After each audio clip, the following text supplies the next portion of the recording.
all of the beautiful footage of some of the very hand-selected photographs from his time, please feel free to do that after today's panel discussion. Now, why am I here? Well, I'm the moderator for today's panel, but I'm simply asking the questions. I am no expert. My field, however, is in the area of coaching, but particularly when it comes to trauma. I am what they call a trauma-informed coach, and what that means is that I really work with people to help understand what are the root causes that really cause us to end up in these survival functions that we do, these autopilots that kind of keep us stuck. And so for many years, I worked in the development sector, and I noticed that we had so many programs and interventions we were putting into place, but we often didn't really think about the people we were supporting. It wasn't a human-centered approach. It wasn't a designed concept. So often you'll find that people are putting programs into place and then wondering why they're not meeting their KPIs. And because people are not KPIs. People come with realities. They come with history. And we have to actually take that into consideration when we are putting interventions into place. So 3 years ago, after coaching for about 10 years, I decided to leave my corporate job and start my private practice here in Kenya. I also have East African roots and a story of my own. I lost my mother tragically as well to a mental health illness, and so part of my legacy as well is to pass on hers. And the real motivation behind my organization, Triangle, is to make sure that when we as organizations or as people really think about how we want to solve issues in the world, we look at ourselves first. And we realize that without really looking at the realities of who we are, we can't really move forward. And when we look at that, we can actually create systems that are sustainable. Now, without further ado, I think they're set up behind me. So if I could please have my panelists come onto the stage. Firstly, the sound man who never stops being the sound engineer and is here today, Abdul Ramadan.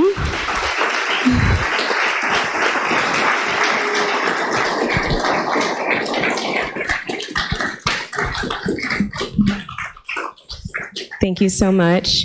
We also have Patrick Murray. Where is he? Patrick?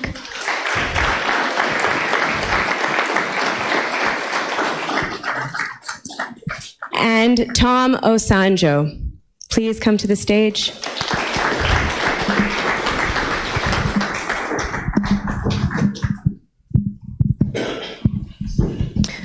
Okay, so now we did try to do a gender-balanced panel, I promise. However, reporters are always on call, as you could see from the film. And so we reached out to a few of our colleagues, but they were not able to make it today. However, we do have experts on our panel, and I think they can also speak from a gender perspective, and we do have some of those questions included in today's panel. So just a little bit of an outline for those of you who are worried about time or thinking about your day. We will have about an hour question and answer period. I will be facilitating questions and directing them to each of the different panelists. And then we'll have time for Q&A with the audience. Now, I also, from just, the work that I do, I know some of these conversations can be triggering. So this is a safe space. I've also tried to design questions that are as safe as possible, but at any time, if the panelists do not want me to go any deeper with the questions, please feel free to let me know and we can move forward. And also, as our audience, if there's anything that's triggering, please feel free to take a moment to step outside. We also have room at the back for you to just take some time for yourself as well. So let me please introduce our panelists, although they did a great job of that in the documentary as well. So Abdul Ramadan has been part of the Camera Pix family for close to 4 decades. Beginning his career in 1978, Abdul worked closely with the acclaimed photojournalist and Camera Pix founder, Muhammad Amin. Having specialized as a sound engineer, Abdul has experienced and recorded the sounds of genocide, war, revolution, anarchy, and famine in Ethiopia, Eritrea, Kenya, Sudan, Somalia, and Rwanda. Abdul was awarded the prestigious Founders Award by the Association of International Broadcasters in late 2016 for his outstanding contribution to the international media industry and was the first African recipient of the award. He was also recently awarded the East African Nubian Community Award, recognizing his lifetime achievements in the media industry. Abdul still travels the continent with Camera Pix and continues to reside in his childhood home in Kibera. On to Patrick.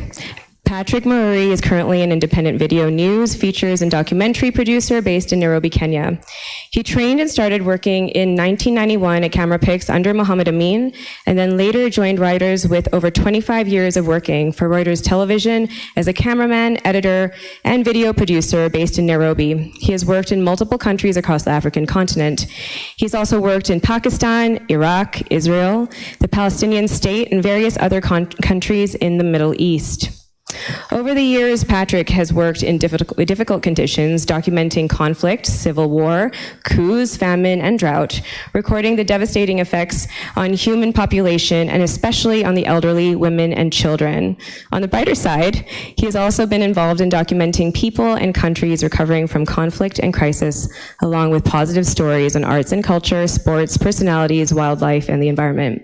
And last but not least, Tom Osanjo is an award-winning Kenyan journalist with over 2 decades of experience. He's a trained teacher of Kiswahili and CRE, and Tom quit the teaching profession to follow his passion for journalism and began at the defunct Christian magazine, Step Africa.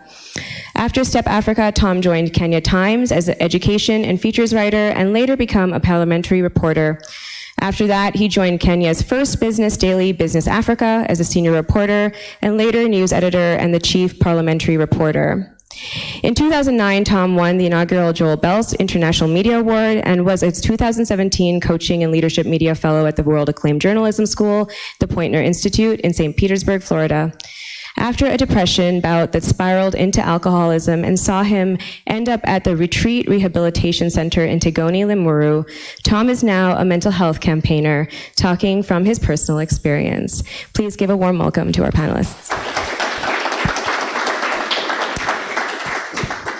So because it's top of mind, and the last story that we covered in the documentary, I wanted to start with building on the stories during the genocide in Rwanda, and I wanted to start with Abdul and Patrick.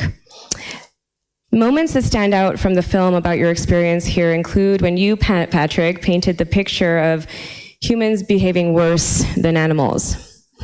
I'm sure many people have actually said that to you, that particular line has stood out to them. And Abdul saying he has never experienced as much killing as he witnessed during this time. I wanted to start with you, Abdul. Are there specific memories that stand out for you during your time reporting the genocide, and what impact do those have on you today?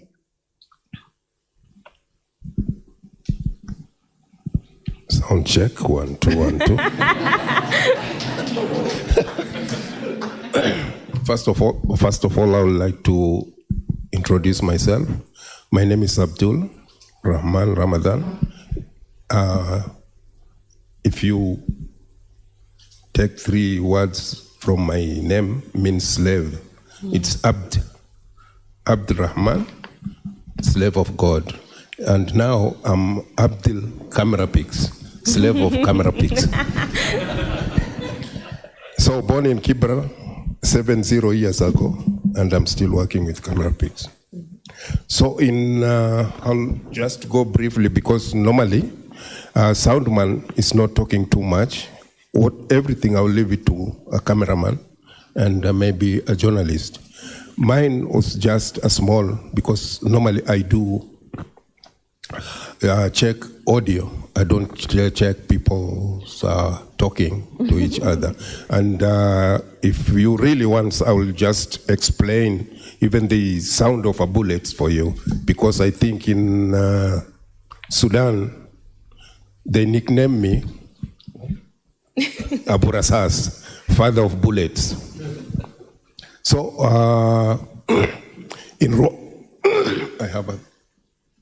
So in Rwanda, it was my first time to see people being killed in group, because Interahamwe means killing groups. So they were killing people in groups.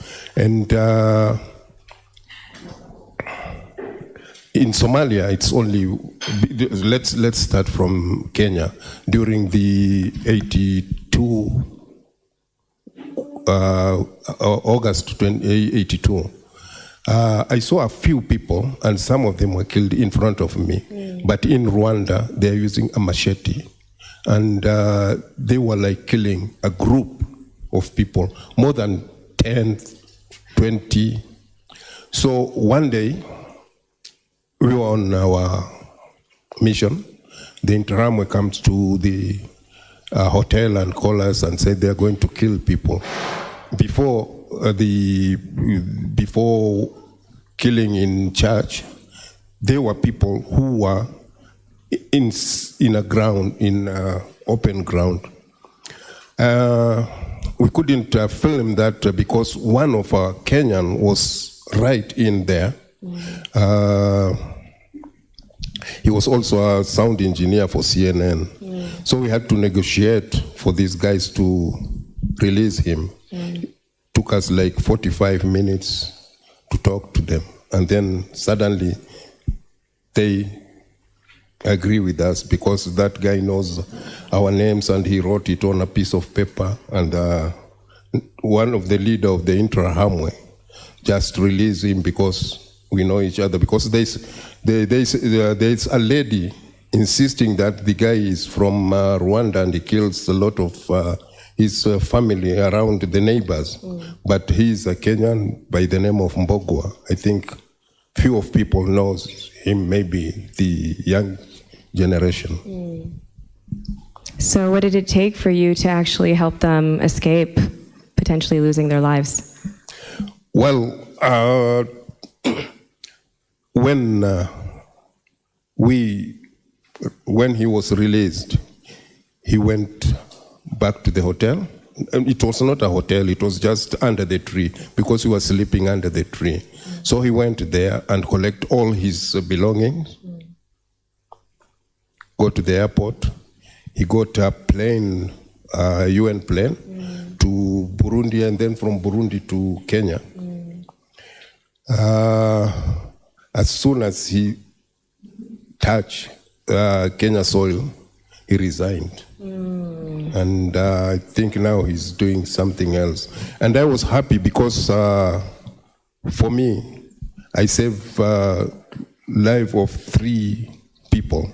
One is Kenyan and 2 is from Tutsi from Rwanda. Because in the holy books, they say if you save one person, it's like you save the whole world. And if you kill one person, it's just like you kill the whole world. So I'm proud of that. Yeah. Thank you so much for sharing that.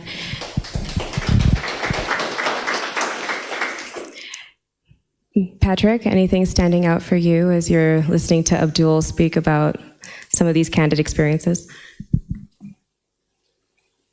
Thank you. I think the one thing I can say is I think he's being very humble. Yeah. But that's Abdul for you. I've known him to be like that all his life, or rather the life I've known him. It's very scary when you're in that situation. I mean, you're talking about a bloodthirsty mob that is basically just crying for more. And this is not, like Abdul said, this is not like what we had covered before, say in Sudan or say in Somalia and other places, where basically people are shooting at each other. Yes, that person has been shot, they're injured, they're wounded, they're dead, or somebody's dropping bombs. This is a human being with a crude weapon going after another human being and basically just making sure they chop them up, they slash them, or they bludgeon them because they had created all sorts of weird weapons. I mean, somebody would have the equivalent of a rungu, as we call it, and basically just put nails or metal studs on it so that when they beat you with that, they make sure you're dead or you're basically not doing very well. And to see all that and to actually be there, film it, record the sounds that come out, I mean, that's even more. I mean, he's got his earphones on. It's actually going straight into.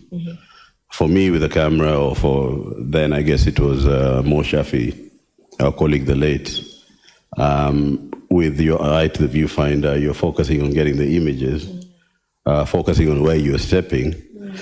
The soundman behind me, he's taking all this straight in, and at the same time, he's actually watching where you're stepping. One of the best things you would ever get from a good sound person They're behind you. They're actually holding you either by the belt, pulling you back, guiding you. You're basically going through a lot. At the same time, you're looking out for your life. At the same time, you're actually sympathizing, empathizing with what you're seeing. But your goal is to be there. Your goal is to record it. Otherwise, this is typical of what one would say if a tree fell in the jungle. Nobody had it, nobody saw it, it never happened. So once you're there, at the great risk of your life, then you make sure what you're doing is actually documented, a film to the best of your capability, so that it's actually out there. And that's why we've got images like what we are looking at here, the photos taken by Mo and other people that we see, that can remind us of what has actually happened. We shall read about it, we shall see it, and I guess there's still a few of us to be around to say it. Well, it's interesting. Thank you so much. As I'm listening to the both of you speak, Abdul, you spoke about the camera. It was a cameraman from CNN, right? That you helped save, a sound engineer. So, he quit his job as soon as he came to Kenya, right? And in fact, I remember when you and I were speaking, you told me that he couldn't even speak about that. Is that true? After the fact, if at any time it got brought up, what was his reaction? Yes, it's true, because I think it's more than 20 years. If you talk to him about Rwanda, he will start shaking, and you can see he's sweating, and he doesn't want to hear anything from Rwanda. Right. So we don't talk to him about Rwanda anymore. But it's interesting, the two of you were also in the same space, right? Experiencing the same things. And you're here and you're speaking to me about that today, and to all of us. And you're still working as a sound engineer. So can you talk a little bit about how you've dealt with the impact of these experiences? How do they show up for you today?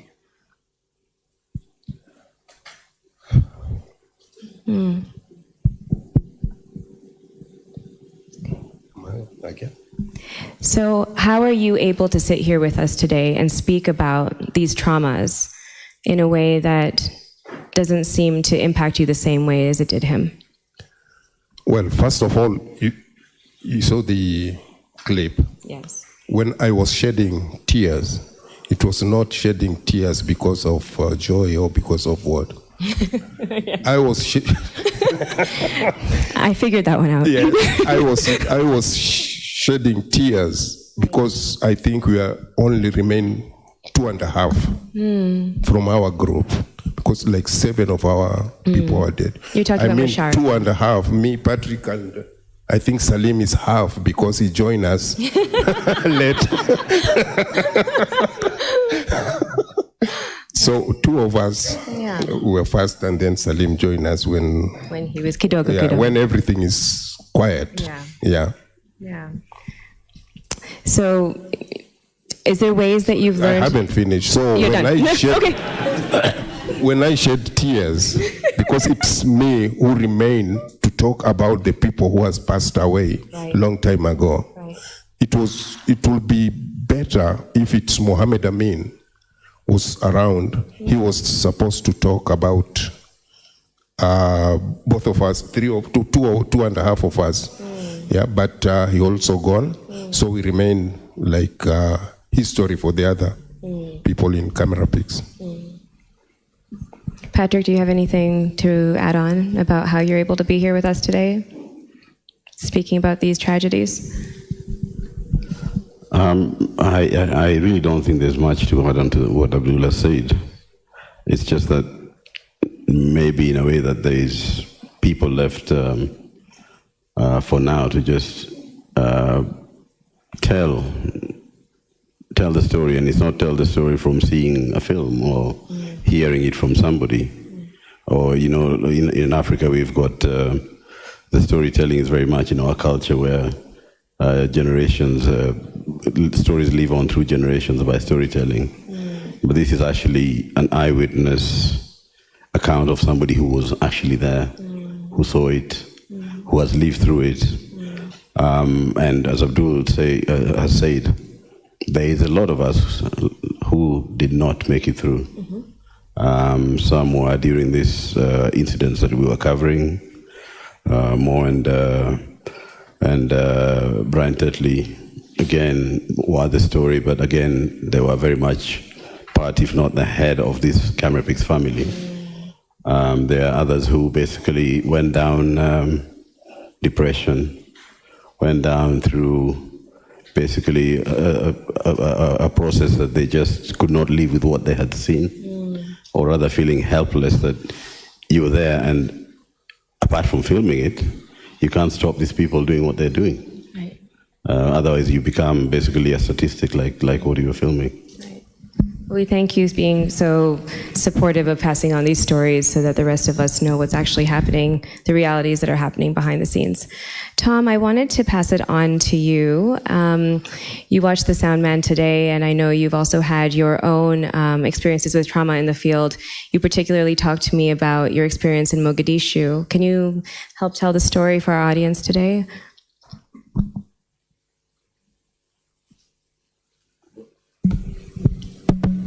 Yeah, incidentally, I was in Mogadishu after the Nairobi bomb blast. President George Bush announced that they are going to stage war against terror in Mogadishu.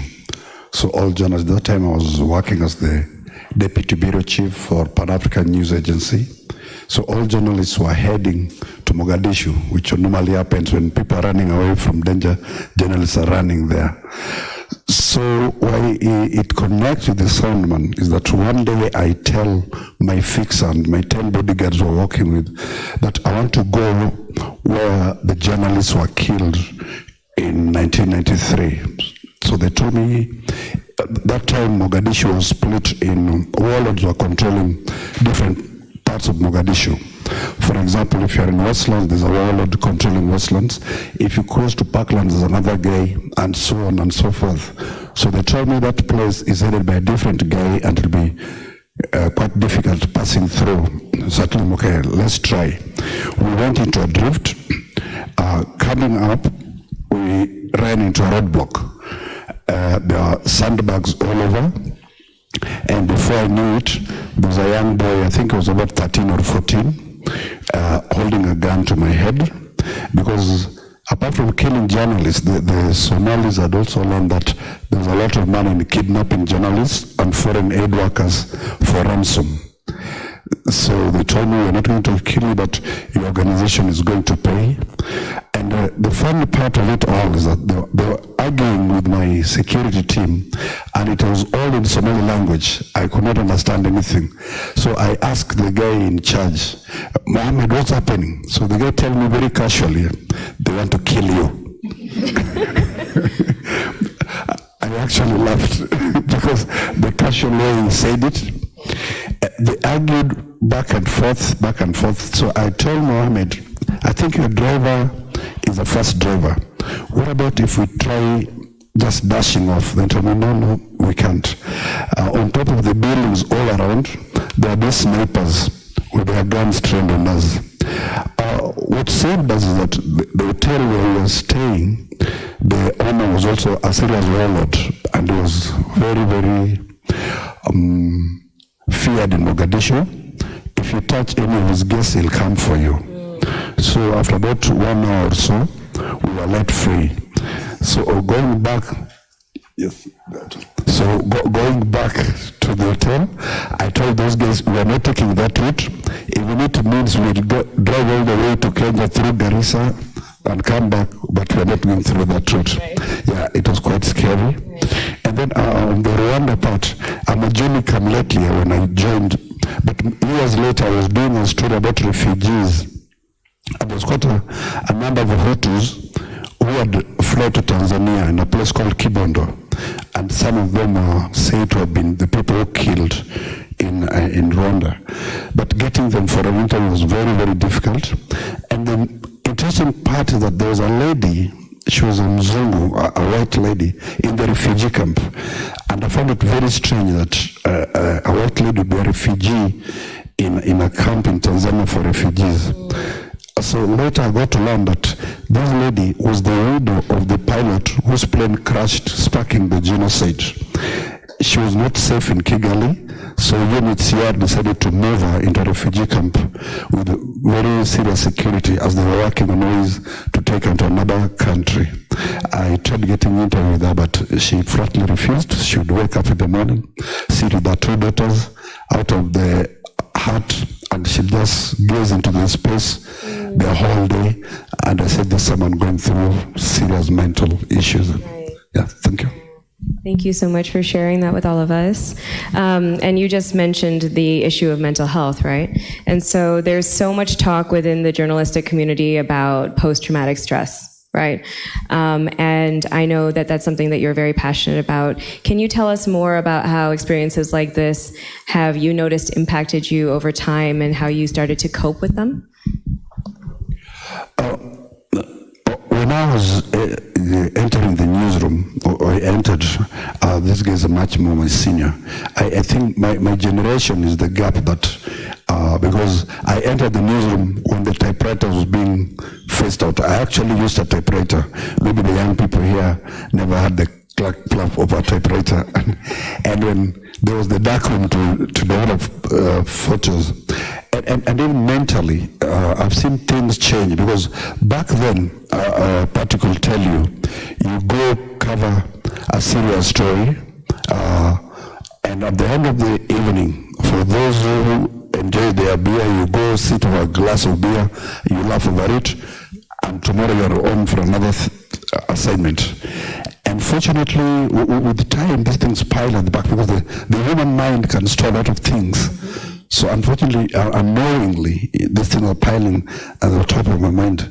Actually, I didn't know until I went through depression, because when the Nairobi bomb blast happened, at that time I was working as a news editor on a newspaper based in Londres. So I assigned myself the function between Joseph Kamaza, the minister, and Prudence Bushill, the US ambassador. And thank God, a photographer saved my life, because this guy was always very hard to get out of the newsroom. As you're about to leave, he'll be looking for his lenses or something is missing. So I told him, Chief, if you get in late, let me just walk, you'll find me the function. So as I was walking near Kencom, the bomb went off. So actually we're supposed to be inside the building. So we reached there, and instead of now writing the stories, we were busy pulling out bodies. We became rescue work. Actually, we were the first responders. So later, much later, I went through depression. As I was talking to my psychiatrist, so it's when these things were coming up. You people know how to fish out these things out of people. We do our best. yeah. So you find there's still something back in your mind. If you're not careful, they come explode. Like the someone just told us about this guy who cannot talk about Rwanda. And you find that guy cannot even read something about Rwanda in the newspaper because of those memories. So they just came back. Yeah. Thank you. You're welcome. Thank you. And as we go further into the panel, I'd be very interested to hear your story about what drove you into supporting the mental health space and becoming an advocate for mental health. Actually, as you were speaking, it reminded me of speaking to Abdul about, and your wife very beautifully articulated it. She said, you know, when you come back from being in a conflict zone, a crisis zone, sometimes you go very quiet. And we saw footage of you sitting alone, reading your newspaper. And then you spoke to me a little bit about religion and how that supported you. Can you tell me how, when you think of people like Masharia and you have memories like that, how do you find that you support yourself through those memories? Well, what she said is right. It's correct. Because when I was in Rwanda, when I was in Somalia, first of all, when I came back home, I found somebody or a little, my daughter was born at that time. So she was crying and my head was, I was tired. So I put on a headphone and then go to sleep in the sitting room. I told her I don't want to be disturbed because what I saw was very, very serious and I need a rest to that. But for like going to counseling and all this, I'm lucky I didn't go for that. It's a great advocate for my work. Well, and actually, I wanted to ask you about that because, when we were speaking, you talked to me about religion, right? So when you broke down about Masharia in the film, you hold on to guilt. It feels like you're holding on to guilt in some way, but you're also able to then also realize that it wasn't your fault. What makes you realize that? How did you realize that? Well, whenever I talk about Masharia, not Anthony, because I have one Anthony here, okay, who is disturbing me also. He's very much here, yes. Keeping me working, yeah. So, Masharia, I called Nairobi and said, Masharia can come and replace me. So when he was killed, it was like me who called him there in Somalia to be killed. That's thing still in my head. Because whenever I talk about Masharia, I feel like I'm the one who killed Masharia. How do you know that that's actually not the case? Well, there's a verse in Quran said, everybody will taste a death, and you don't know when and where. So for Masharia, it was there because it was me who was there. So my luck was to come back alive, and Masharia was we brought Masharia back with. We brought Masharia back with. He went by himself, and we went and brought him back in a body bag. And he was killed, and I don't know how to, but yeah, it was a very, very, very painful death. Yeah. That's what I can tell you.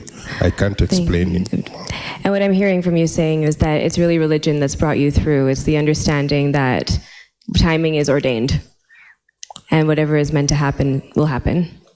And that's what's helped you move through these crises. Yes, for me, it's religious. I know people, somebody will die anywhere. But for maybe his family or his friends will still be blaming me that you call Anthony and then you get off from that danger, and Anthony was the one who was killed. Sorry, Masharia. Thank you, Abdul, for talking with us about that. And it's interesting. I'm seeing a bit of a division, and I want to ask a little bit about working for Muhammad Amin, because I can start with. Yes, he wants to tell us stories. I was a police. I was a policeman. I went for training for three weeks, and then I just disappeared from police training college because the instructor was very loud, and I said I'm not the right material. And now you're a sound man. Yeah. So when I came to camera picks, I think Mohammed was like trying to see what I'm going to do. He told me to clean the floor. I did it. He gave me a typewriter, which is still in the office, to write my name. So I don't know how to use a typewriter. Just banging. And then I told him, L is not there. So he told me, are you sure? I say yes. He put a full stop and then type L, the whole full stop, and gave it to me. And then after 10 minutes, he started shouting. I just took my jacket and left the office for 3 days. He sent somebody to come and call me. And then when he told me just come in to let's talk. And then I told him, you are also shouting. I disappear from police college because of instructor shouting to me all the time, calling me recruit, yeah? And he told me openly, if you don't want to work with me, you can just go and work in a mortuary. Because people in mortuary, they don't talk and they don't shout. So you can just go there. Just choose from mortuary or you work with camera pigs. And then I decided, I said, okay, I can work with camera pigs. But on and on and on, we became like a family. We used to call him Baba. We used to, I think, we call him Baba. And something very small I can tell you about Patrick. Patrick came to the office. That was his interview. He came to the office to see his sister, and he was talking about a riot somewhere in Kangemi. And then Mohammed was going to the toilet, and then he had a riot. He came back again and asked, I had something like riot. And then Patrick told him, oh, yeah, there's a riot at Kangemi. So he said, can you take us there? So Patrick took us there, and when we came back to the office, he said, okay, I've employed you. Bring your ID tomorrow, and then you start working. And the good thing for him, he used to bring tutors from Kenya Institute of Mass, because it was the only media school in Kenya, and it is run by government. So he used to bring tutors, and we have to sacrifice our lunch hour, and he paid for that.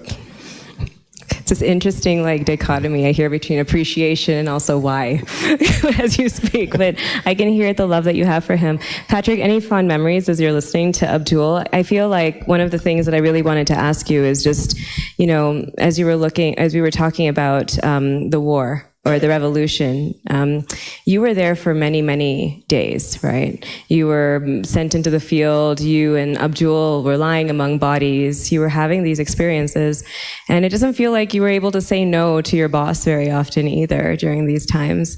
What were those experiences like? Just was there any way to prepare for just going into that, and how did you feel in those moments? I think to start off, saying no to Mohammed was unheard of. That was definitely a no-no. I think for me, I'd initially met a gentleman called Brian Tetley. Brian Tetley is the author of many of Mohammed's coffee table books, Journey Through Kenya, the Journey Through series. Brian enjoyed his white cup. And he would give us stories about traveling to Turkana, traveling to somewhere else. And I mean, most of it was about how crazy and mad Mohammed was. But at that time, it was also very exciting to think you'd actually be doing such a job. I guess having fun and getting paid for it. So initially, like Abdul said, I had walked down the road from Kangemi all the way to Chester House. My late sister Marianne was working for Mohammed, and I walked in looking for her because I had no idea where she'd gone. And Mohammed is passing by and he hears me saying, "Oh, I've just walked through the riots." And for me, going back, and I'm going back with the great Mohammed Amin, nothing would touch me. So, I was with Mohammed, and we got as close as we could to the dreaded GSU then, the paramilitary police, cracking open people's heads and doing whatever they would do when somebody disagreed with Moi, the current, the then regime.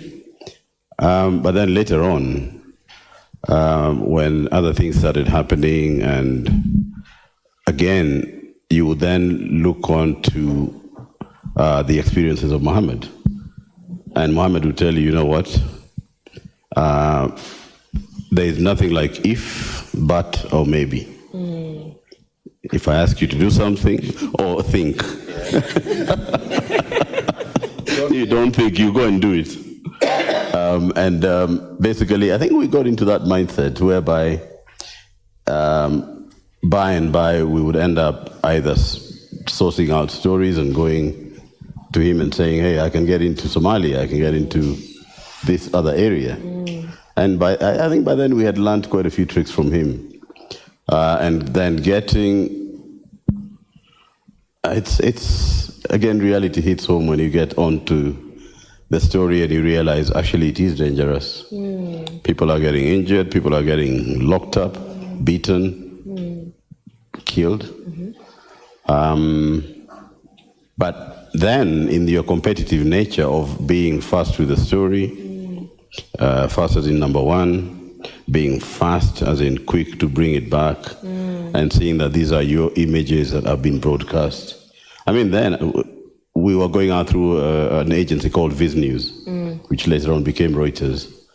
And it would then be syndicating to basically everybody else around the world. And then you'd get these herograms saying, oh, you know, BBC, NBC US, Sky News, everybody was running these pictures. And you had your name on the telegram from London. Note I say fax, I don't say fax, or email, I say a telegram. That's my colleague here was saying, those were the years. And again, I guess in a way, it grows onto you where you think, hang on, there is another news story. Can I be the first one in? Or this guy had pictures from a hospital. Can I have pictures from the scene where it happened? Can I be the next guy to get the images of it happening? Right. So you find yourself getting drawn more and more into it. I don't think we took reckless risks. But I guess, like Abdul says, when your number is called, it's your day. That's it. Yeah. And it feels like that was kind of the ethos of your team, your very small team at the time. That's kind of how you were taught to be at the front lines in a lot of ways. We had a good teacher. Yeah. Well, teacher and taskmaster. I often look over to Salim and he's like, yes, I understand. There was no exception that Salim was junior Amin now. Didn't happen like that. If you to scrub the floors like Abdul said, he would be in it. And before I move on to Tom and just hear like another perspective, I do know that there was a point, though, that Muhammad actually became softened a little bit. When I was speaking with you, Abdul, you were talking to me about when you lost your colleagues during the revolution. You noticed that Muhammad changed in some way. Can you tell us more about what you think motivated that and how he changed? When we lost 3 of our colleagues, Muhammad just came to the office. And because he was having a lunch somewhere, we don't know where, and then went to look for him, and then he started crying. So as from that, Muhammad became very soft. If he asks you, do you want to go to Somalia, you say no, then that's no. Yeah. But first, nothing like no, just go. Right. You will think when you are there. Right. And whenever you go out, like you go to war zone, coming back to the office, the first thing he will tell you, welcome back from holiday. Welcome back from holiday. Yeah, that was a holiday for him. Right. Yeah, but for us, it's... Did you feel like it was a holiday? Did you start to believe that? Well, yeah, we did. Right. Yeah.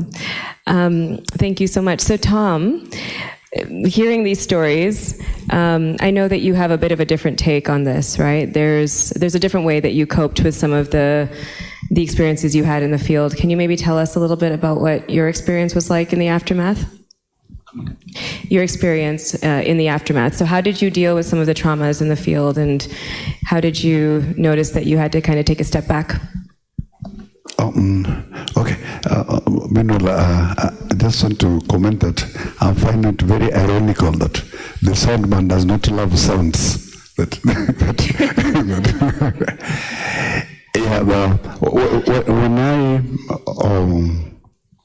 When Actually, I didn't know that I was going through depression. Like now I'm getting to know when I'm talking to people about it, that many people go through depression without actually knowing they're going through depression.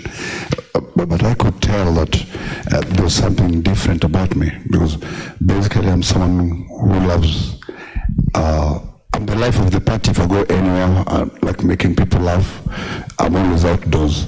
But at a point, I just became lethargic. Waking up in the morning was a problem. Sometimes I'd just lock the door. I was living alone then. Switch off my phone, do anyone to disturb me, and I sleep the whole day. So it only going to the bathroom and coming back, I'm not eating. At first I thought maybe I'm just relaxing.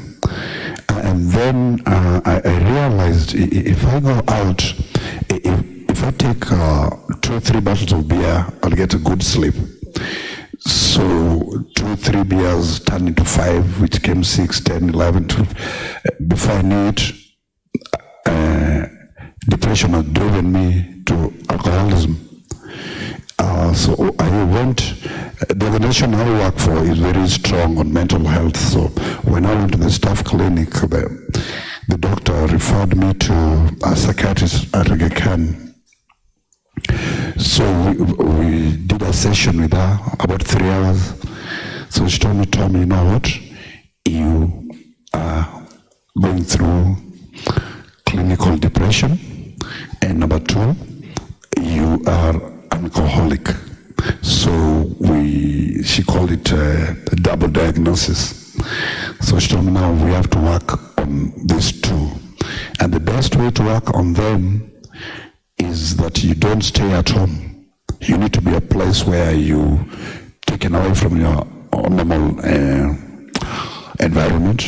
So that's how I found myself going to the Retreat Rehabilitation Center in Tigoni. And it was one of the lowest moments in my life.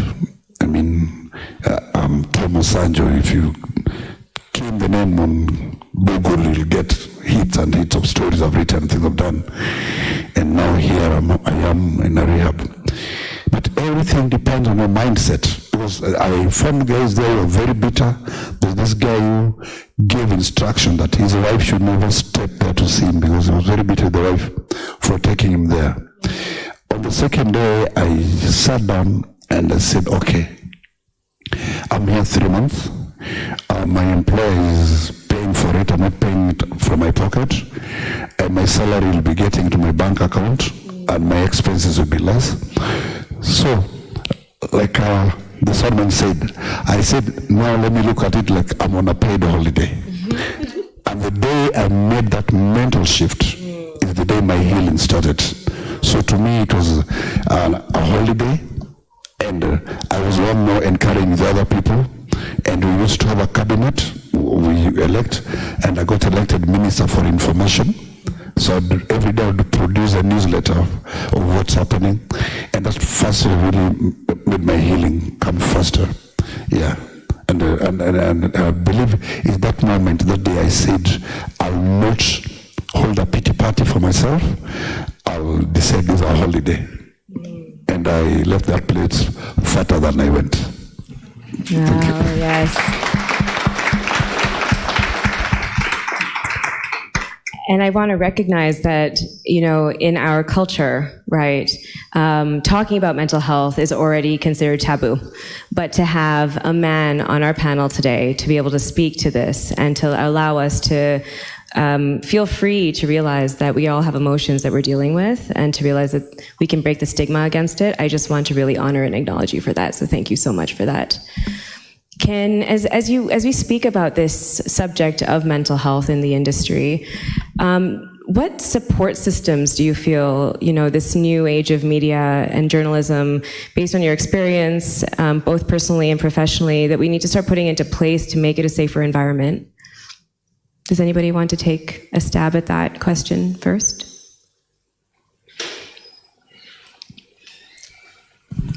Yeah, I'll try and look at that. It's a tough one, because like Tom has gone and explained to us, you did not get much support or much understanding from basically your employer, your newspaper editors, or basically our boss, Abdul and I, or later on working for Reuters. I mean, that came later. It was basically, I think you just build your own coping mechanism. And one of the ones that were there, I remember even all the way back from Somalia, is at the end of the day, Somalia, we used to stop working completely at 6 o'clock. It was no go outside our gates or our guarded residence after 6. And we had a room that was basically stocked with alcohol. And people would sit down, drink, and share out the experiences of the day. And I did have colleagues and even other people from other networks and other news agencies who basically just cracked up and just went to pieces because they could not handle it. You're out and about in a war zone the whole day, and by 6 o'clock, you're locked in with everybody who also wants to explain how their day was, being shot at, seeing people dying. I mean, you're going to have to be very strong not to have dreams and nightmares about that, even if you're trying to numb your brain with alcohol or even, I mean, to be honest, in the journalism world, it is not a secret that starting from marijuana to other drugs, they are there and available. And most people will use them to try and create this facade that, oh, look at me, I'm a tough guy. The macho journalist going through war zones, going through all these things, but not basically showing it. But at home, I mean, the insight we have here today is Abdul's wife saying, basically, he would come home and he would be different. I know I was different. And many people will have gone through that, but will not speak it. And it's a big thumbs up to Tom for basically just voicing it. The new generation, what we have now is that the ways to access information and the ways to put out information is so much easier. I mean, you can go out, make the story, and you can go out and put out the story. There are no checks and balances. So there's a risk of, did you get too close? Did you become part of the story? Did you become the story? Was there anybody else to check the story and try and tell you, no, this is not the way it should be done? No. With your phone, with your handycam, with whatever, you've gone, you filmed, spoken to 2-3 people, whatever other footage you got, you put it out. And by, you'll get into this feeling of, hang on, I can do it. But by not sharing and by not having any support structure, possibly, you're going to end up endangering yourself.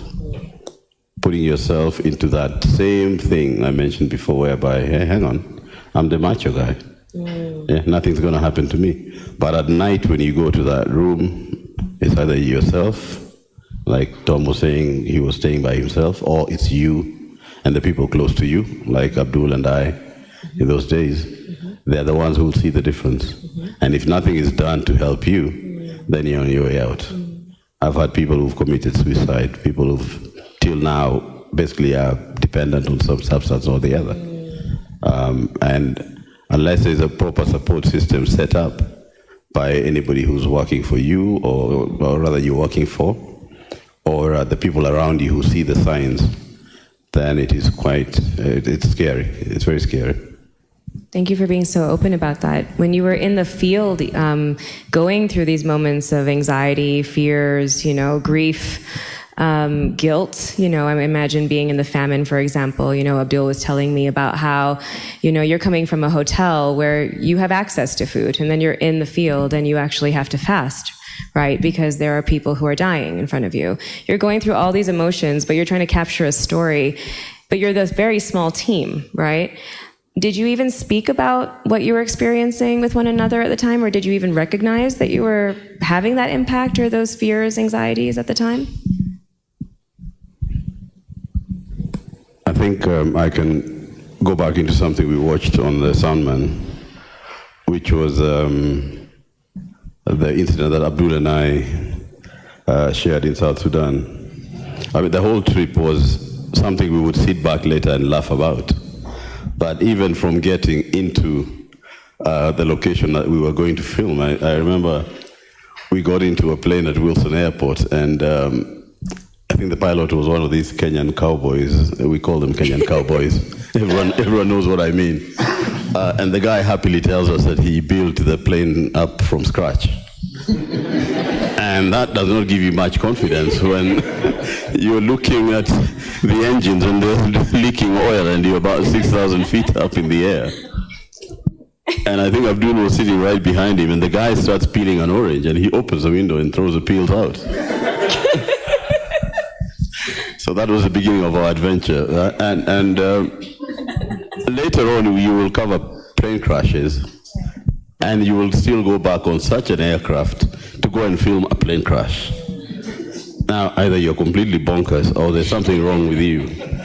But then we ended up again flying through Uganda into South Sudan, and the same pilot is telling us, I'm going to drop you off and I will leave, see you in 2 weeks. That's it. So whether you get injured, you get blown up, you get sick, I'll see you in 2 weeks. And as we're crossing into South Sudan, he says, I can hear communication between the control tower in Juba and the MiGs flying around. So basically you are in danger of being shot down. Anyway, we land and our luggage is thrown out, off we go. And we will get to the front line where we are seeing these dead people, we are filming, and the bombs are landing and the aircraft are basically dropping bombs. And like Abdul said, yes, we would lie down next to those bodies we were filming.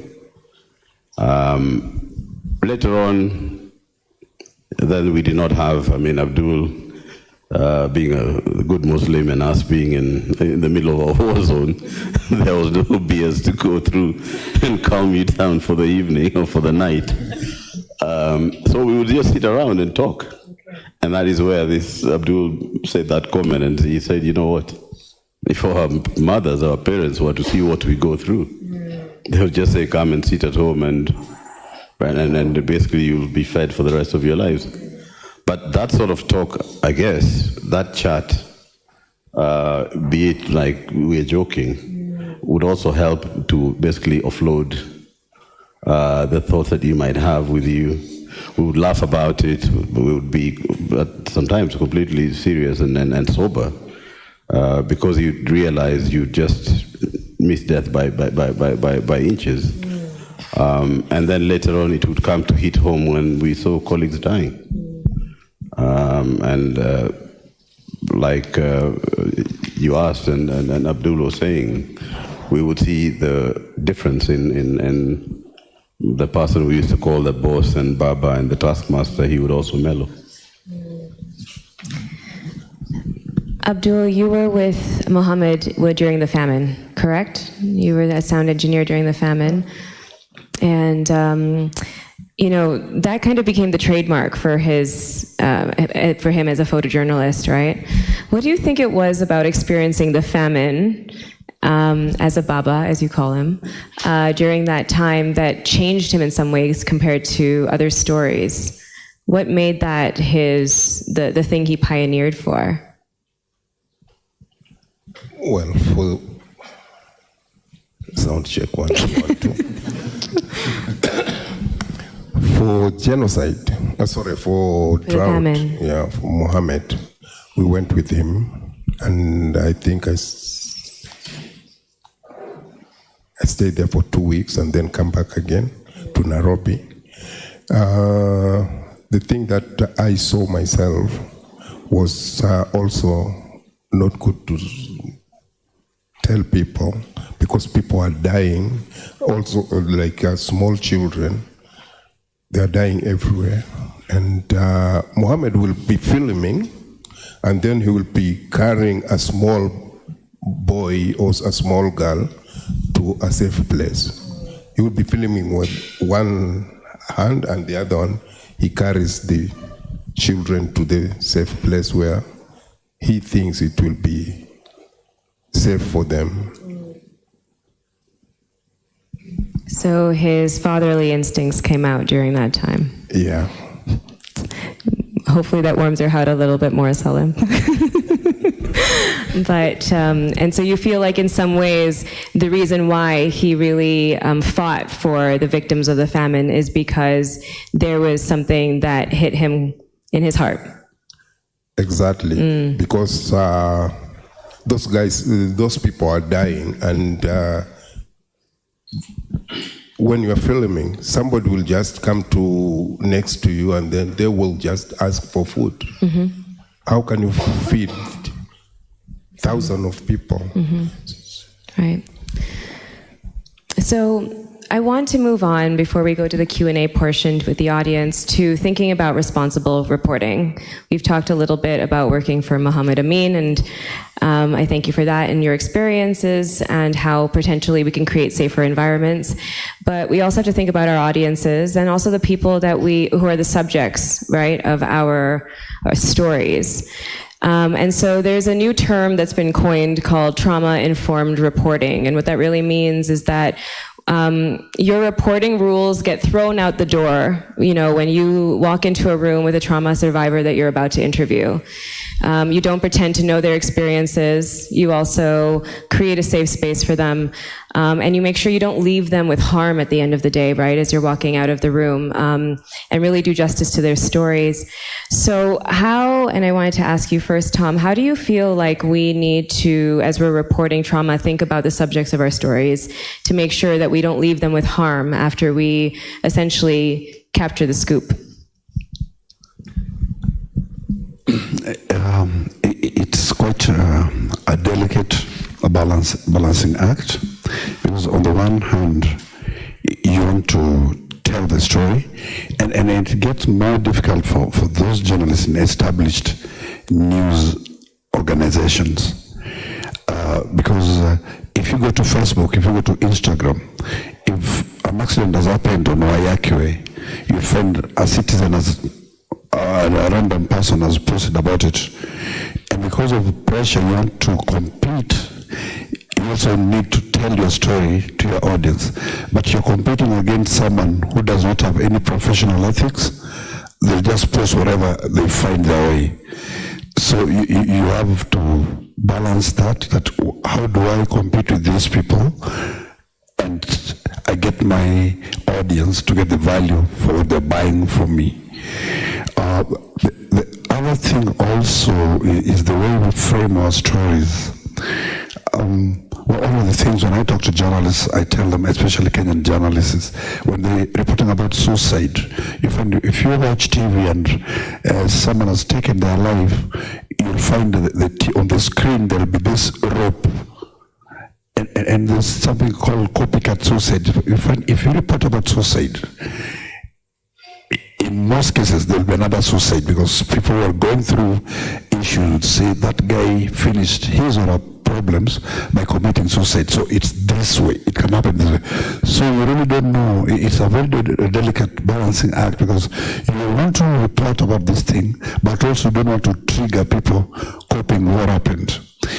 Some of the ways is the language itself, and what the best practice nowadays is you cut away the word committed suicide, because that sounds like this person committed a crime. And in Kenya, actually, it's a crime. If you try committing suicide and you don't make it, the government will take you to commit. Yeah. It's a criminal offense to try. It's only the government that can take your life, but yeah, you're not supposed to take your own life. So by that reporting, so when I talk to editors and when I talk to journalists, I tell them, let's change the word. Let's just say this person died by suicide. Yeah, so it's a cultural thing. It's going to take some time, but this maybe because some of us have started, the people come behind us will perfect, because culture, you can't change culture overnight. It takes time. Yeah. Thank you. Thank you. I know, Patrick, we were talking about this before the screening today, and you had some thoughts on this as well, about how do we treat our subjects with more compassion instead of just trying to get the story.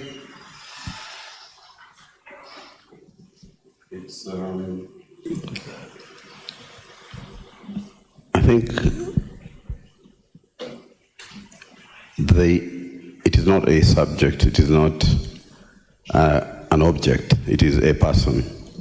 Because I think most news events will revolve around humans. Like Tom was saying, there was a road crash, plane crash, boat tragedy, or even somebody taking their own life, or somebody killing somebody else. I think in the first instances, you look at that as a human being, a person who a few moments ago was breathing and walking, talking just like you.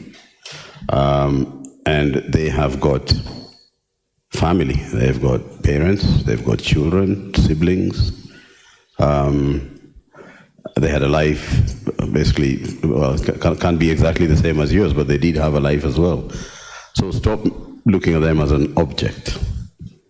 Think of them as a person, and what repercussions will your way of reporting have on those who are left behind? Because at the end of the day, that person is dead. Do you want to go deeply into the circumstances surrounding the death? Do you want to start saying, you know, everyone knew he was he was a drug user, or he was a felon, or he was a thug, and do you want to really go into that? Because that person is dead, they won't talk for themselves. Do you just want to report it as an incident that happened? Do you want to go around and talk to the people around? Do you want to go and look for his family? And again, how much harm are you bringing to them? I mean, how much pain are you going to bring to them when you bring in, oh, we know your father died, your father was shot, or your father hanged himself, or your mother stabbed your, which is quite common these days, your mother stabbed your father in his sleep, unfortunately.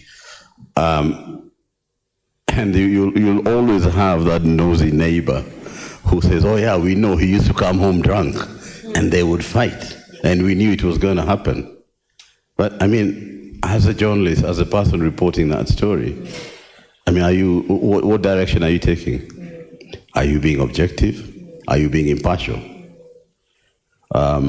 Because the moment you want to take that neighbor's point of view, there's probably another neighbor who would say, hang on, we knew he had an issue. We had reported it. Maybe he should have been seen because he was having psychological issues. But because that neighbor has come and said, oh, he was always fighting with his wife, we knew one of them was going to die. You report that as the truth. And that is where you will fail as a journalist. That's where we will fail. I would rather you probably, if you have the time, again, do we have the time to go and do that sort of research? Who am I going to interview about? Why would somebody like this kill maybe a husband or a wife or even a child they've had together because, oh, my wife was unfaithful, or I drank all my salary and didn't bring anything home? I mean, why do you get to that extent? You need to get an expert who will basically try and give you an analyst or an expert's opinion. But again, do we have time in between our deadlines for reporting it? And again, like Tom said, everyone has their little gadget, and they're on social media. They will put it out. You will see it, I will see it, Abdul will see it, we'll forward it to so many of our friends, we'll repost it. And even by the time the truth comes out, nobody cares. I mean, the first 2-3 hours of something happening, people have moved on to the next story that is going on. And basically you are condemned to the fact that you murdered and you killed or you committed suicide, but nobody gets to know why it was done. So it's hard. And in most of the stories we were covering even then, it was still difficult. And some of those tragedies, you would say, the ones I've mentioned, especially family-related, and even down to the wider ones, like the genocides, it's very hard to explain. Right. You either put it there impartially, and you try and report as impartially as you can, and let people take their own opinion. Yeah, this is what happened. This is what we saw. But I will not tell you that this guy came and slashed this one, or this guy came and shot this one. These people are dead, and this is what this one said, this is what this one said, this is what I saw, this is what my camera, my interviews are saying. You want to put an opinion to it? I'll leave that to you. Thank you. So 2 more questions. If you guys have Q&A, please make sure you're starting to write your questions down. We'll have about half an hour Q&A after. Yes, please, go ahead. Yeah, maybe just to jump in quickly, you talked about minding about the subjects we're covering. Back in the day when I was working on the local newspapers, that time it was the in thing. If a prominent Kenyan is in hospital, the news editor will send journalists to camp at the hospital. I don't know why they were sending us there. So there's a day actually at Nairobi Hospital, a very prominent Kenyan was very sick. So for a whole week, we used to go there every morning and we leave in the evening. So one day, a member of the family got very mad at us. So she came where we were standing and she just asked us, not shouting, but very politely. So she asked us, so are you guys waiting for my dad to die? And we felt shame on you. That's all she asked. Are you waiting for my dad to die? And she walked away. Wow. And that stuck with you, of course, because it made you realize this navigating between being a journalist and also being a human being, having a human experience with other people, can be quite literally funny business sometimes. And actually, as you were speaking, both of you, I was just thinking about why we're here today. Because if you look at the footage of Muhammad Amin and you think about just the legacy of camera pics, when you look at the footage, it tells a story. You can tell that it's been taken with care. It's been taken with the desire to tell the story of a subject. It's not with this desire to get, as much as you were on the ground first, it wasn't with this desire to get the story out first. It was, are we telling the story in a way that will do justice to the people on the ground? And even as you were talking about how Muhammad softened during, after losing his colleagues after the genocide, that just shows you how invested he was in the people he was capturing versus the actual getting the story out. The other part of this is our audiences. Right? So now we're bombarded with all this sensationalism. There's all this questioning about fake news and fake media. And, I really want to ask, is journalism, is it able to be a healing art? Because right now what's happening is it feels like, you look at a headline on your phone and it will be all of the words to trigger you to open the story and to get the reaction, right? And especially during the pandemic, we went through so much of that. And what I noticed was that a lot of people were sitting at home absorbing more and more of this information in ways that actually created more anxiety and stress for them. And now we're back in the world and we're acting like we haven't changed and nothing's changed and kind of going back to work like it was the same old thing. It's not. And the one thing that we have so much access to is information. Right? How do we start to become a healing art versus harmful for people so that we don't continue to be the reasons people are stuck in their anxiety, stuck in their trigger reactions, stuck in their pain? What responsibility do we have to our audiences in reporting?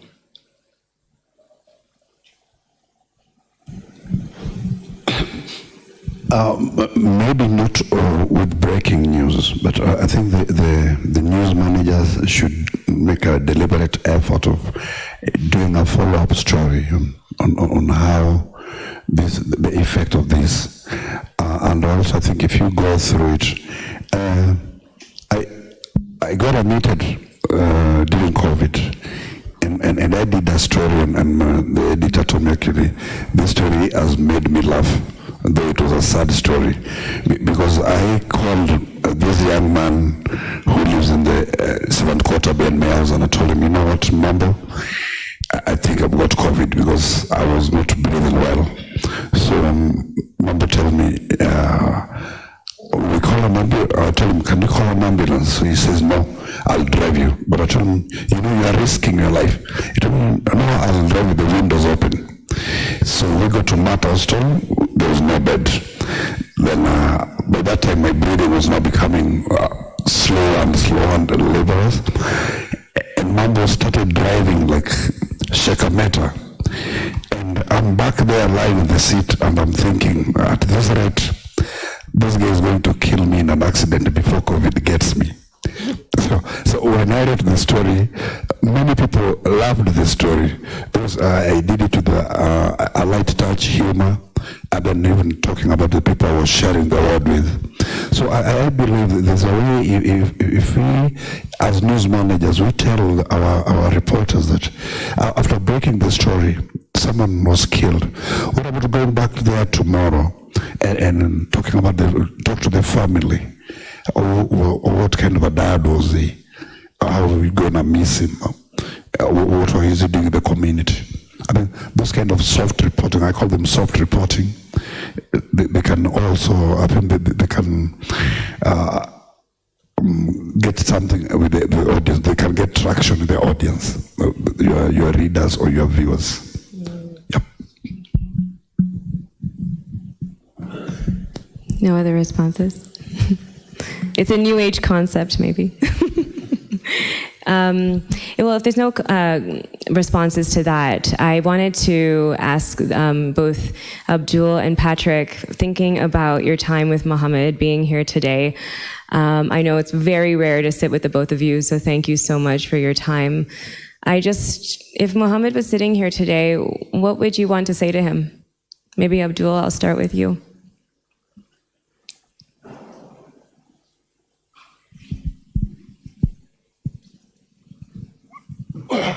Well,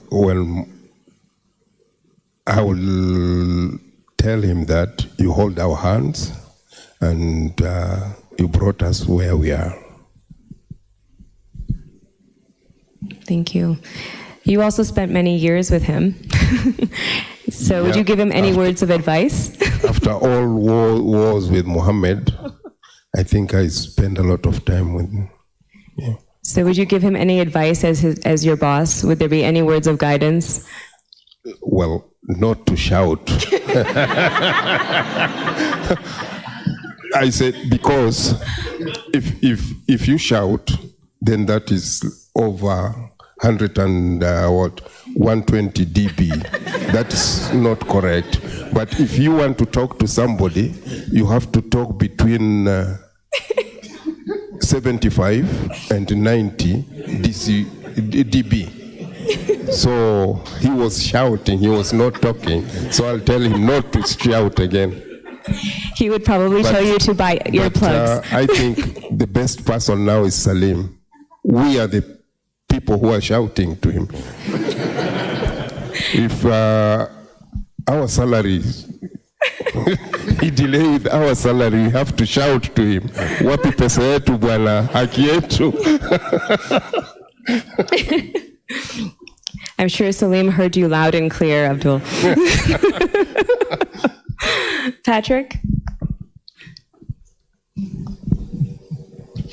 I think, let me put it this way, if Mohammed was to walk in here right now, first and foremost, he would look at Abdul, myself, and Salim.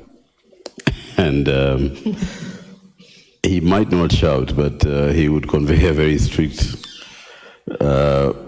message. Basically, I am not paying you to sit around here. You should be working. And I think for me, that's the way I would like, and I remember him. Yes, he was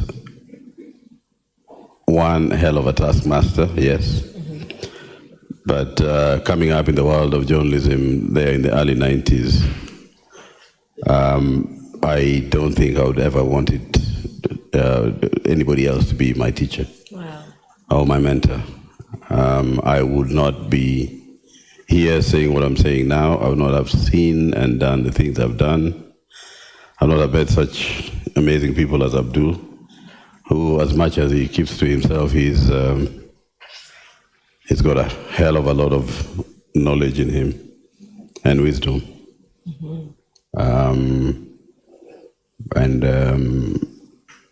Wherever he is, I'm sure he's probably laughing at what I'm saying. Thank you. Any words of advice you'd have for your old boss, if he was here today? Yeah, I think I would probably tell him to go back to his old self. Yes, we all appreciated and accepted he mellowed a bit, but we actually did miss the old shouting 120 dB, as the soundman says. We would hear in our office in Chester House, where we had the famous press center, where in the beginning of in the early 90s, where all the opposition people would come and hold their news conferences, the clamor for multipartyism. You would know Mohammed was coming from the moment he left the lift, which I think probably be about 50 or 60 meters away. So whatever we were doing, we would tidy up and look like we were very busy. Because we knew the boss has checked in. Good boss, nonetheless. He's left quite the legacy, and you guys continue to live on through him, or he lives on through you. So thank you for sharing parts of him with us today. I wanted to end with some words of wisdom, the parting shot, as we call it. And just thinking today about the conversation, journalists are in the field there to tell a story, but today was a conversation about how they're also humans having a human experience. And so thinking about, the community as individuals, right, who have responsibilities to their families, to the teams that are working with them, to their viewers, to the stories, what wisdom or guidance do you want to give to the next generation of journalists as they think about their careers? I'd like to start with Tom.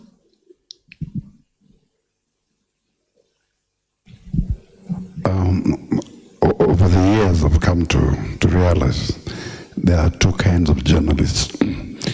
There are those who go into it because it's the job available, and there are those who, to them, it's a calling.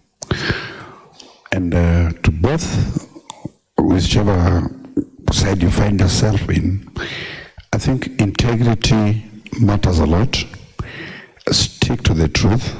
With the time you'll be vindicated, but with time people will know that I can trust a story done by Patrick.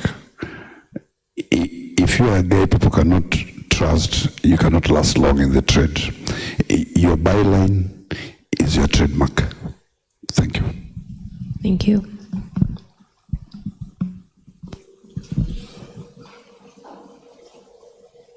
Being a journalist, a lot of people are looking at you and relying upon you to give them information that they do not have access to, basically to inform them. So when you start doing it because this person gave me 2,000 bob to bring to your attention his side or what he wants to be brought, then I've got no business being a journalist. Be real, do it as you mean it, not because you will be paid for it. Let it grow inside you. Like all good things that you want to do, you feel it and you know I'm doing the right thing. Not because I'll be influenced by power. I mean, sitting here, I don't know much about Tom, but I know Abdul and I have seen quite a few jails, had a few guns put to our heads, but we still came out with a story that we actually went to do, not the person that had the might made us do. So I think if you put that in you, then you will actually end up doing what you set out to do and what you should be doing. Thank you. Well, for me, I'm not a journalist, I'm a technical person. But you tell great stories, Abdul. Well, for the young journalist, they should be disciplined and give a correct information. That's all. And what do you think your family would tell the next generation of journalists? At the moment, I don't think anybody can be, because all my children, they are on their own. Nobody wants to be a journalist. There is one, when I was in Rwanda, his mom took him to media school. He went there for like a month, and then he said, he can't do that. So he went to join KDF. And the other one, And the cycle starts all and over. the other one, he's looking after the animal, because they said it's better to be with animal than to be with human beings. Thank you, Abdul. All right, Tom, with your last words as we close off the panel. Another thing I'd like to tell, especially the young coming journalists, is that it comes with a heavy responsibility, and don't abuse it. You chose journalism. Some of your former classmates maybe are accountants, but because you're a journalist, maybe you could be having President Ruto's telephone number on your phone. You have all these senior people on your phone because they trust you that they can give you information. Don't abuse that trust. Take it with the responsibility that comes with it. Thank you. And thank you, all of you, for being with us today and sharing so openly. I am truly honored to be on this panel with you today and to be able to share a little bit of their experience with all of you as well. A big round of applause for our panelists.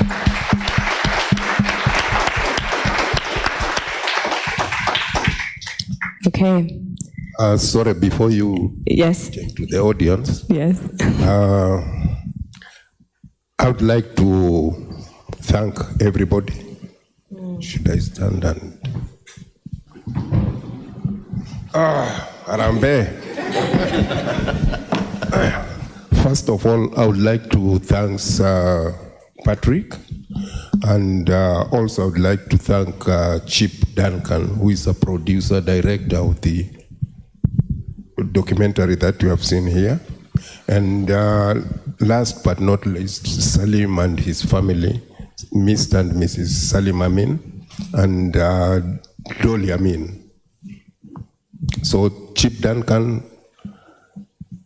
came to me, talked to me in Ethiopia, and then he said he wanted to do a documentary. I thought he was just like joking. After some times, after 1 year, he came back and said, okay, we are going to start the filming you. So I said, okay, fine, thanks. He did that, and it was screened in Frontline Club. And after that, I got an invitation from AIB for the award. And I would thank Chip Duncan. He took me to a shop where I looked for all, I thought I'm going to buy a jeans, but he told me, no, you have to be with a suit. So he took me to a shop. I was confused, lost, and I don't know what to do. Then he was the one who showed me the suit. This is after, I think, my first suit, after my wedding 30 years ago. Do you want to tell them quickly about your wedding day and what happened? Oh, yeah. During my wedding, I was on the street covering Sabasaba. And Mohammed told me, news can wait, but wedding can wait, but news can't wait. So we were on the street. He took me back home for 1 hour. I put on my suit. That's why I hate putting on suits. So for 1 hour, and then he told me to go back again on the street. Going back to the street, we got arrested. And we spent like 4 or 5 hours in the police station. And then he will keep on telling me, you see now, you have to do your wedding here in the cell. So for that one, I will never forget. I will never forget about that. And I would like to thank you all, and particularly my thanks should go to Chief Duncan. Thank you.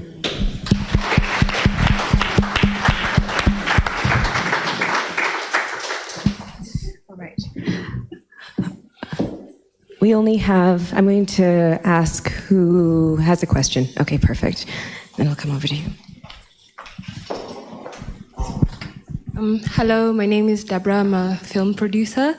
I'm really grateful for all of this. I had the unfortunate experience of being on the other side of the camera, and I'd grown quite disdainful of photojournalists until today, because during my accident at Dusit, they were blocking the ambulance, so I couldn't get to the ambulance. And yeah, that was difficult, but seeing them here humanized again has reinvigorated me, right?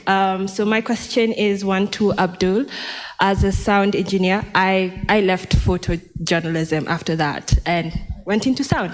And so as a sound recordist, what is it more effective, or what has impacted you most? The sounds of war or the sights of war? Because you are listening to all of that in HD, and the brain cannot distort sound the way it distorts images. So that, and one more question to just, is with the healing abilities of journalism. With the documentary I'm working on, we are following a young boy who looks into his father's death as a journalist. And one of our greatest worries was re-traumatizing him by making him relive his father's death. But when we took him to therapy, we found that the journey of him telling his story and being empowered to tell his stories, because we gave him the camera and he could tell us and paint the world as he sees it, healed him. So he was better adjusted than any other member of his family. And that was very interesting for us. So we're trying to figure out how can we replicate that and give that opportunity to other children, because he lives in Laikipia. None of us live in Laikipia. We are only empathizing from a distance, but this is his reality, and that healed him. So maybe we can think about that as future journalists, or as we train future journalists to empower or use this medium as a source of healing, not only for others, but for themselves. So, yeah. Abdul, do you want to answer the first question? My answer, it will be just one, because I'm not a journalist, I'm a technical person. Sound, a picture without a sound is nothing. If, like, you are doing, like the documentary that you saw here, the audio, if the audio is not, it's distorted, then the picture will not tell anything at all. And for the other, I think for the other questions, you can go to the journalist. I think he's far right on that side. Let me answer that second part. Not answer, it wasn't a question really, it was more of a statement. But I think what you're doing is amazing. I think that, you know, asking someone to tell their story or relive their trauma through a documentary, making a documentary is extremely healing, extremely cathartic. I made Mo and Me simply because I needed to come to terms with my own father's life and death. And it was, you know, I could have spent 3 years with a psychiatrist, but it was better to make a film. It was much more fun making a film. And I solved a lot of problems that I had with him in hindsight. So I think, you know, doing more of that is fantastic. So well done. Yeah, absolutely. Thank you. Do any of our other panelists have an answer to that question or comment? Yep, Abdul. I have a question for them. What is news? What is news? I guess, I cannot describe that. I don't know. I'm sorry. I don't know. You'd have to tell me. I don't know. Oh, I stand up. Oh, I'm very humble. I didn't want to stand up. But yeah, what is news? I don't know. Yeah, I tell stories, but I don't think of them as news. So stories of imagined or important, relevant events. No, I just want the word news. Oh. Yes.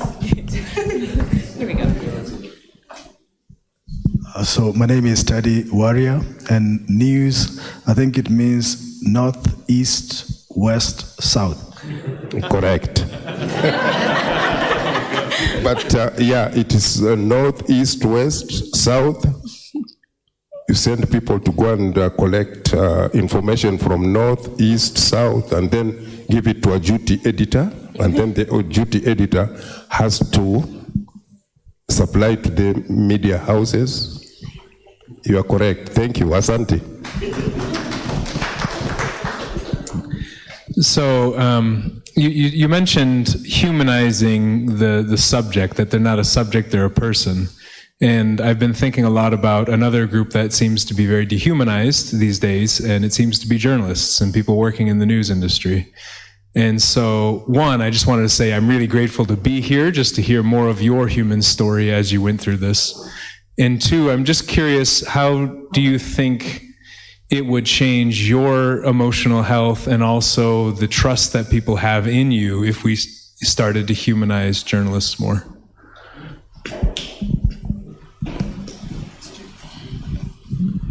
I think that's a great question.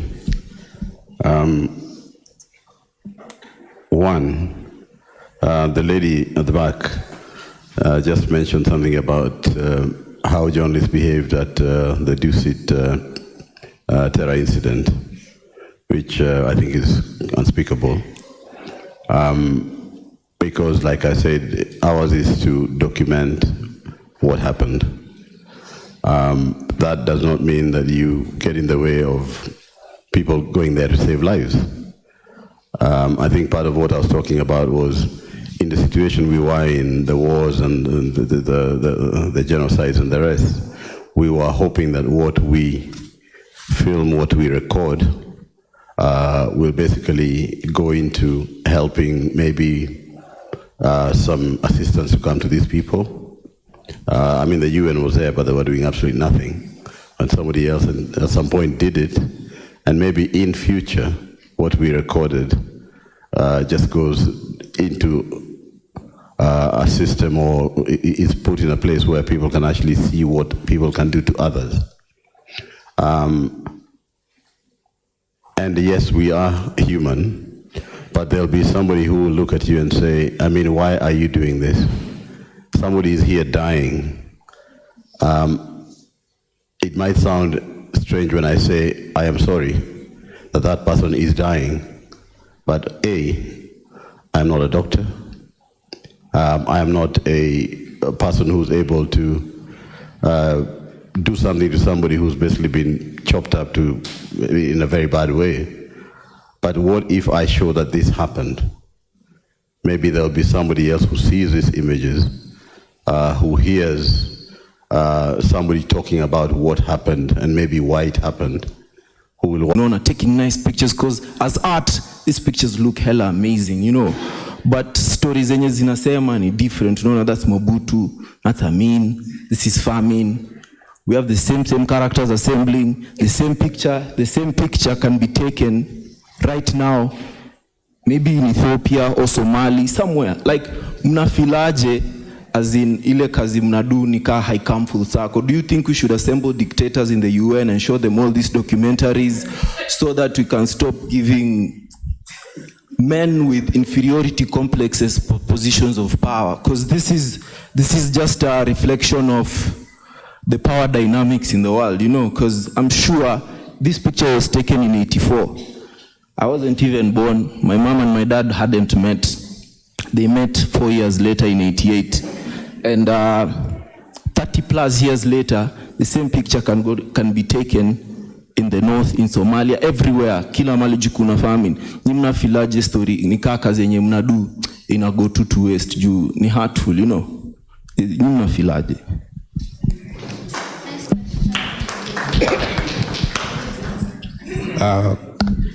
Sorry. Maybe I can just add before you answer, because mine is also tied to that. I'm a photojournalist and I'm covering the drought right now, and it's really stressful because every time I'm in the field, I feel like I have to come back and collect food and water and some milk for the families I saw in the villages. You know, so it's, I don't know, like how do you move past that? Do you feel this responsibility to go back and like help the people you've left behind? And does it ever work? Because now I'm scared. I have an exhibition on the 3rd of December just to try and raise money for that. But I'm like, what if it's not enough for all the schools that I saw? What if it's not enough for all the people I saw in the villages? How do I move on from that? Thank you.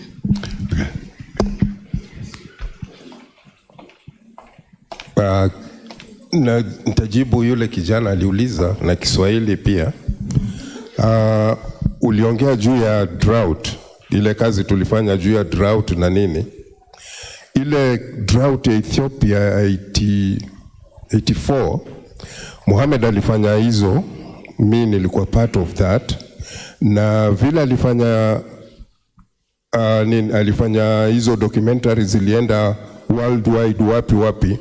Kuna group ambao wameimba zile wimbo za We Are The World, na walitoa pesa nyingi sana ikapelekwa Ethiopia. Pia kule Ethiopia wale watu walikuwa na shida, wakaanza kujua namna ya kufanya irrigation na kupanga namna ya kuweka chakula kwa store. Si tulirudi baadaye, sijui mwaka ngapi, after how many? 20 years. After 20 years tulirudi same place, tulipata wale watu sasa wao ndio wana supply chakula kwa watu wengine. Hapo kwetu Kenya nafikiria naweza kusema serikali ni kichwa ngumu. Kama wangefanya vile watu wale wa Ethiopia walifanya, hapo hatungekuwa na hizo shida. Kitu ya kwanza, mvua inanyesha, hawajatengeza damu. Alafu after sometimes wanaanza kulia. Lakini kule Ethiopia wametengeza damu, wametengeza zile stores za kuweka chakula. Ukienda pale hutafikiria ndio mahali watu walikuwa wamekufa.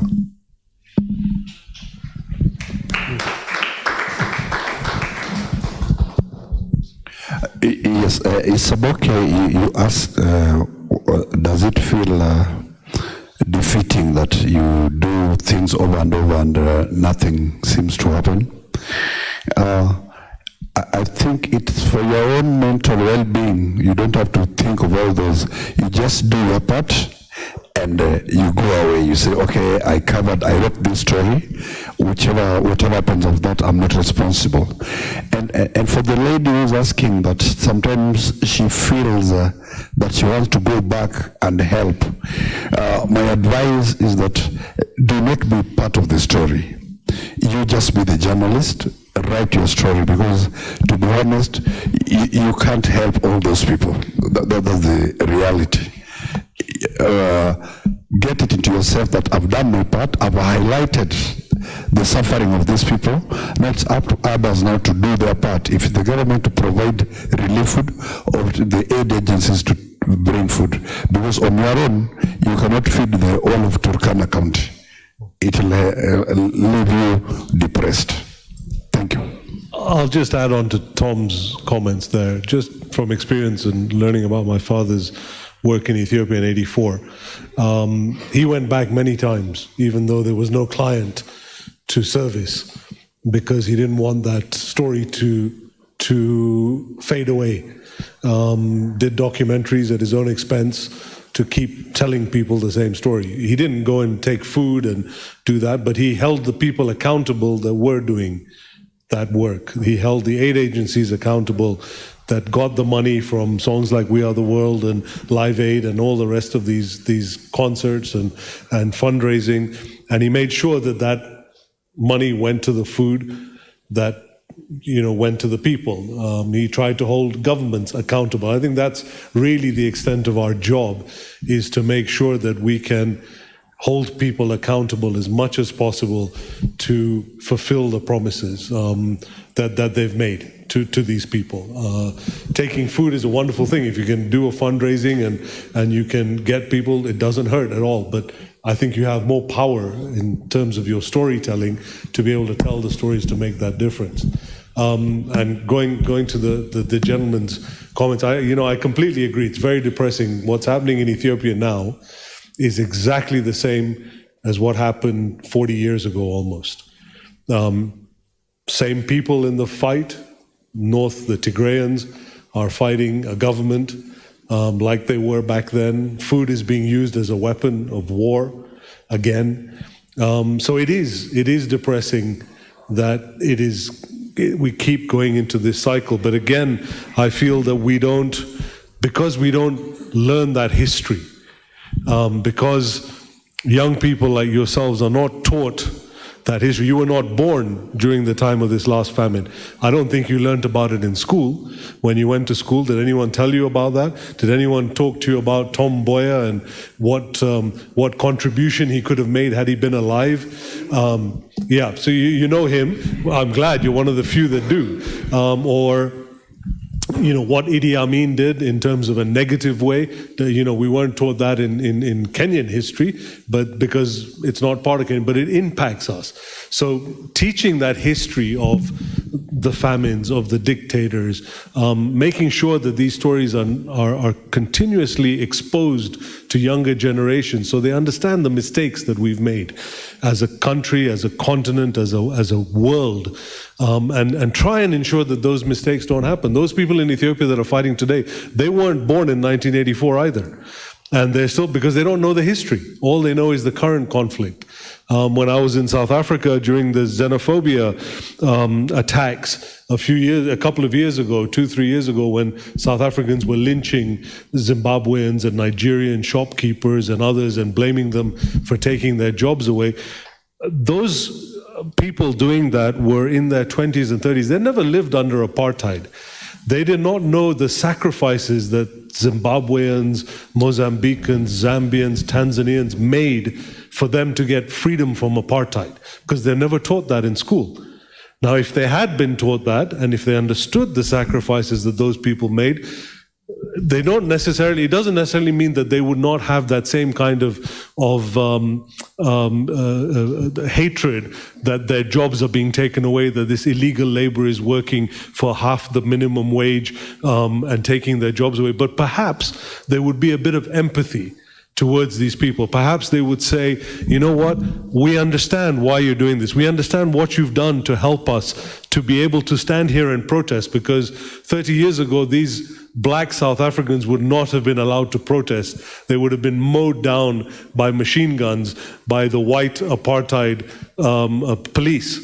So we understand the sacrifices that you made, but we've got to work this thing out so that you and us can live together and figure out a way to make this all work, rather than just going and burning people, necklacing them, or lynching them. So my point is, unless we learn our history, and unless this is taught to people, we are going to keep repeating this cycle that happens every few years in every different country. So that's why the history is important, but it is depressing, yes.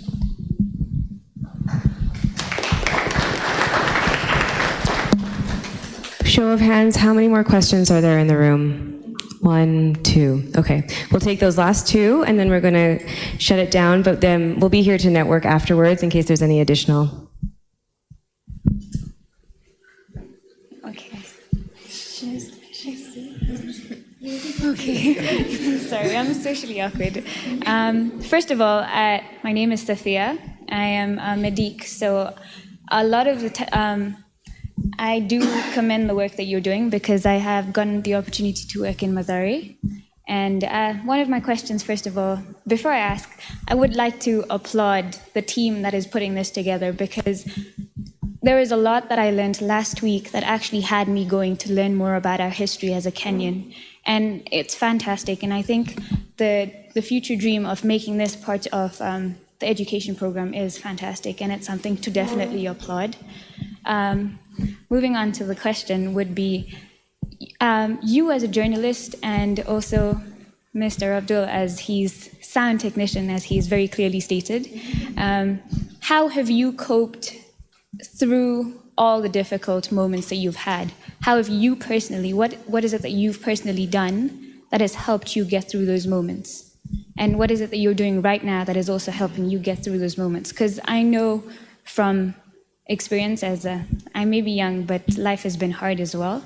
I know that there are many things that you may say that you've gotten over, but little triggers that you don't know about can bring them back. What have you done to help you cope through those issues?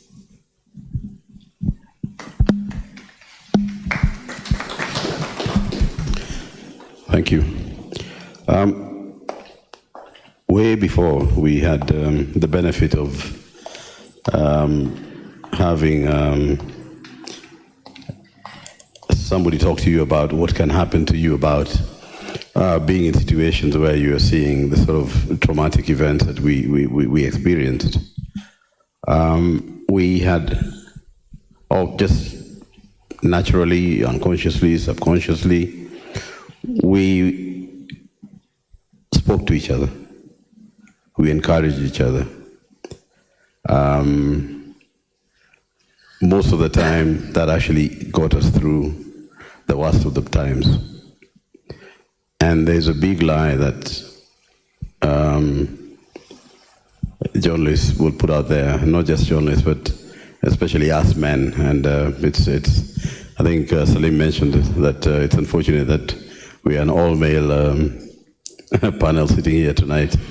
Would have been interesting just to have maybe a lady with a view. Basically, we are supposed to be tough, macho, strong. We don't show emotion. That is a big lie. I mean, you've seen Abdul not only just on the documentary we watched, but even here. Even I do get emotional, and we do cry. We do let off steam. But you've got, fortunately, everyone has a different way of coping with anything. Yes, there is the drink, there is the violence, there is the shouting. Maybe that's what Mohammed had, because he didn't drink also. There is the people who shut down completely. And I think that I've seen that in a lot of colleagues, and that is just the worst. Somebody will come from filming or going through such an experience, and they will sit in a corner and just say, I want to be left alone. Now that is a guy who tomorrow will pick up whatever is next to him and do the unspeakable. I'd rather the guy who basically has his 10 Tuskers and calls everyone else an idiot. I'd rather me and Abdul sit here and talk through the whole night about how nasty things are. But the one who shuts down, that's just basically holding everything in, and it's going to blow up at some point. But everybody has a different way of doing it. What I would hope for, and I think maybe it's happening now more and more, is that organizations, broadcasters, news organizations, even NGOs, we've seen this happening even within our security organs. I mean, the policemen blow each other away every other time. There should be a system put in place whereby the moment you realize that anybody working for you, working with you, working under you is going through such an experience, then there should be a way of helping them deal with it. Because there is pressure in today's life, everyday life. I mean, you have to wake up and think about providing for your family. That policeman around the corner is going to ask you for money for no reason, money that you don't have.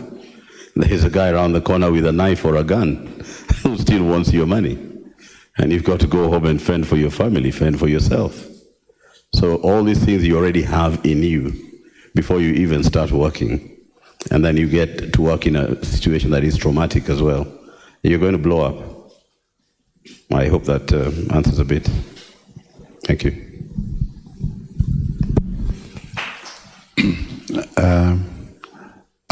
One thing I've come to realize is that, as Pat was saying, opening up and talking helps a lot. But this one comes with a caveat that there's still a lot of stigma around mental health issues in this country.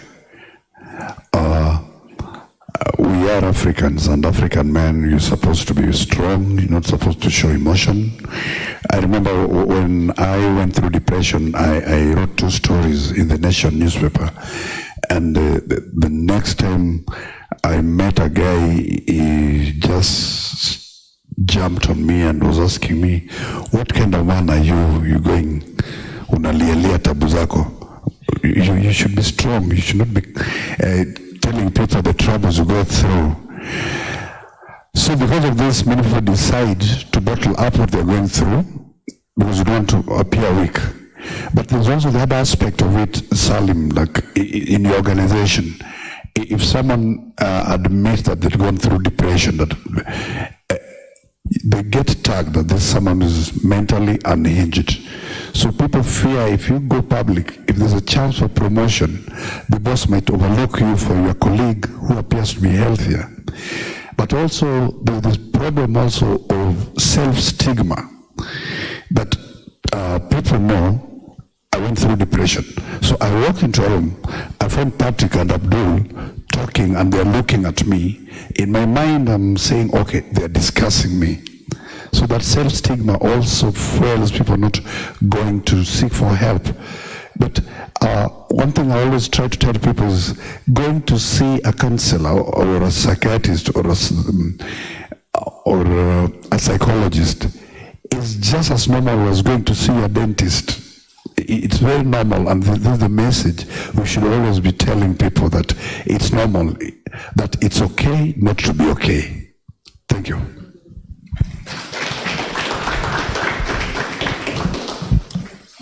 Thank you so much for your courage to speak and give us a space to listen to you. I'm a non-journalist, and I'm very sure there are other people here who are not journalists. What pointers can you give us who are non-journalists? Because we have cameras in our pockets and we can be tempted to whip them out something and pass it on. What pointers can you give us in terms of ethics for us to think, okay, before I even take out my phone, let me think about what's happening around us? Because I think the guys in competition with you now are non-journalists. And if they can know somehow, okay, let me think of this first before I pass this on. What 1, 2, 3 things would you say, think about this first? Maybe I can just jump right in. Think of it like you've come through a scene of accident, and think the person lying there is your brother or your mom or your dad. How do you feel if you see his or her picture on social media lying dead? That's the first question you should ask yourself. How do you feel if that one was... they were saying that the dance of the madman in the marketplace is always very nice until he is your relative. Yeah, so when you see this person lying there, if it was your father or your brother, how do you feel? Number 2, cut out gory pictures. If you're about to have your meal and you see someone has inboxed you or was up, someone an accident with the head split open, how do you feel? I mean, those are the kind of things that should guide you.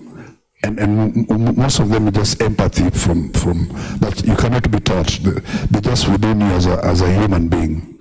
Thank you. Good evening. Just a quick answer to the gentleman at the back. You may not be a journalist. You may not be a reporter or somebody with a professional video camera or a photographic camera, but you're a human being at the end of the day. And from your morals, from what you are taught by your parents in school, by your religion, whichever you follow, I think you know what's right and wrong. I think you know what you would like if you are in that situation, what you would like other people to see, or what you would not like other people to see, what you'd like other people to hear, and that just goes down to you. You do your own self-censorship. Yes, we do have these little phones that we can use. We do have access because of technology now, but do we have to do it to say I was on the scene as this guy was being shot? I was on the scene as people were robbing this guy. I was at the scene. Because it doesn't go to that you want to do any good. It is now I. We had these issues with broadcasters. It's an issue of ethics and an issue of knowing what to censor. Because you don't have to put it out there for people to know it happened that way. There's a way you could put out news, information, the message gets across, but not in a gory and gruesome way. Thank you. Good evening. My name is Regina Ray. I am a creative and performing artist. I'm also a trainer and coach in personal growth and development. I come from a mediation background and counseling psychology background as well.